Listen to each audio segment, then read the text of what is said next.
there's different ways of wholesaling it.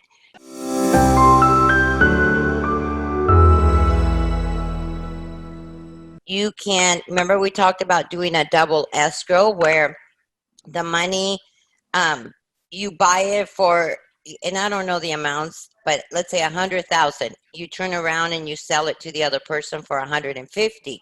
So you would, in a scenario like that, you probably will do a double escrow because you don't want your sellers to see that you're making money off the deal, and you don't want your buyers to see that you're making that much money off the deal. So that's, you would do a double escrow.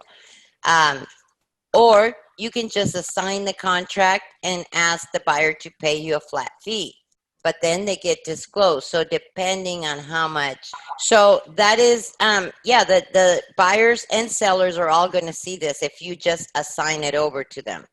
And if that's what your intention is to do, you have to have it somewhere on the contract saying that you can't assign it unless you did it on a trust. And your buyers, you educate them and saying, look, you're just going to take over that trust and you're going to pay me this much money. Because not every investor is savvy on trust. So they might just think something's fishy. So it really depends up to the investor.